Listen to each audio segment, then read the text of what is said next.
É verdade. E tem uma métrica nisso que você falou. Nem sempre quem te dá um chute na bunda quer te ver mal, ele quer te empurrar adiante, mesmo como disse o Segré. Boa. Mas não é o caso desse governo, né? Não. Na verdade, ele não quer te dar um chute na bunda. Ele quer te grudar a bunda num lugar para você não sair de jeito nenhum Claro. e continuar escravo do sistema, né? O modus operandi desse governo do PT é te manter na miséria para ele poder dizer que ele está te ajudando e você continuar num ciclo de manter no poder o governo que pensa dessa maneira. Porque nós temos vários exemplos pelo mundo de possibilidades. O Segré citou aqui um programa que foi instituído agora no governo Lula chamado Pé de Meia, que a ideia era diminuir a evasão escolar de jovens do ensino médio. Mas o ensino médio tem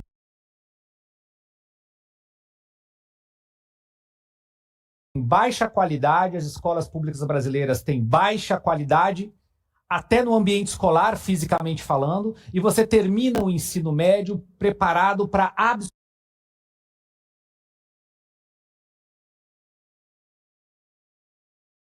absolutamente nada. Você não está pronto para a vida, você não está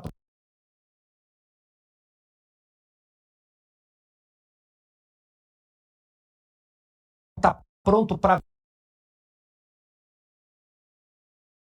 vida, você não está pronto para o mercado de trabalho, você não está pronto nem para passar no vestibular, que a maior parte das pessoas que passam em vestibular de universidades públicas estudaram em escolas particulares.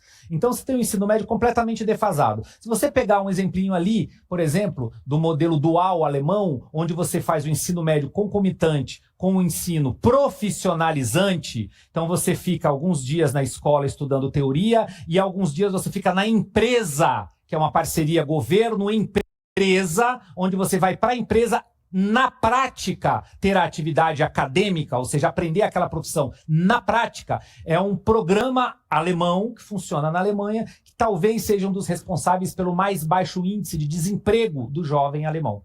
Aqui no Brasil, não. Aqui você resolveu pensar em ajudar o jovem a ter uma profissão? Não. Você dá ali qualquer coisa de dinheirinho para o jovem ficar sentado lá sem fazer nada, para ele pensar que o governo é bonzinho e votar no governo. Só que isso foi um tiro na culatra. Só se eu pegar esse recorte, o Lula está sendo reprovado em taxas recordes nesse público jovem, que em outro momento, majoritariamente, votou no Lula. Então não está dando certo as estratégias. O Bolsa Família a gente não precisa falar, o programa que dá para você ficar ali, um vale miséria que não te tira da miséria. Não tem porta de saída.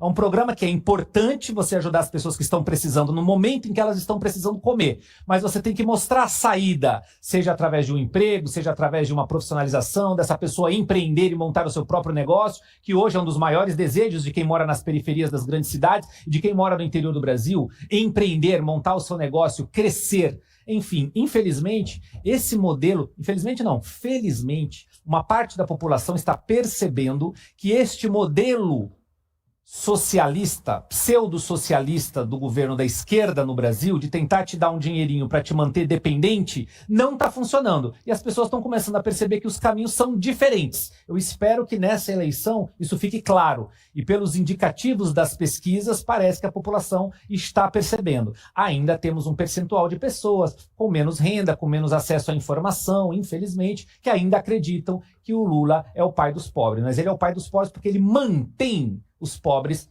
na pobreza. Gosta tanto que mantém todo mundo para ficar juntinho ali. Segré, eu vou ler essa outra matéria, a gente comenta, e depois tem aquele vídeo que você trouxe. Sim. Sobre o Felca, né? Sim. Tá dando o que falar, é um vídeo até antigo, mas tá dando o que falar, porque em virtude do próprio Felca que foi alterado o ECA digital agora, estabeleceu uma série de medidas, a gente vai falar disso então, mas só para não perder esse link, porque um governo tem 38 ministérios, com mais 2 já viraria fábula, né? Alibaba. Segundo dados divulgados hoje pelo Banco Central, as empresas estatais federais registraram déficit de cerca de 4,16 bilhões de reais nos primeiros meses de 2026. São 3 meses. Quem poderia imaginar? O resultado é o pior para o primeiro bimestre da série histórica iniciada em 2002. Na prática, o déficit indica que os gastos dessas empresas superaram as receitas no período, elevando a necessidade de financiamento e, consequentemente, pressionando as contas públicas. O resultado dos 2 primeiros meses deste ano já se aproxima de todo o déficit registrado em 2025. Não, tá de sacanagem. Tá de sacanagem com a cara do povo. Quando o rombo das estatais somou pouco mais de 5 bilhões de reais. Além disso, o governo central, que é formado por governo federal e Banco Central, registrou déficit primário de 30,1 bilhões de reais em fevereiro. Às vezes é até difícil falar o número. Segundo o Tesouro Nacional, as contas públicas tiveram um saldo negativo de 60,4 bilhões de reais no acumulado de 12 meses. Eu vou chamar primeiro o Segré. Segré, como economista, o que significa isso? Tem que explicar para mim e para a audiência, porque eu, de verdade, não consigo entender como é que alguém consegue gastar tanto e colocar todas as estatais nessa situação.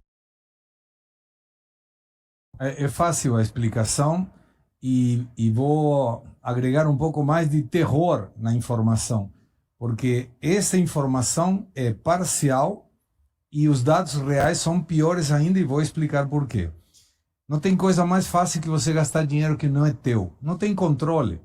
Quando o dinheiro não é teu, gasta mal, investe errado. Por quê? Porque não tem nenhuma penalidade se você fizer alguma coisa que desagrada a quem? A teu chefe. Quem é teu chefe? Outro gastador. O presidente. Que ele gasta em tudo que ele puder. Aí você pega as estatais, que não prestam nenhum serviço, porque poderia ser, presta um serviço social e tal. Não é isso.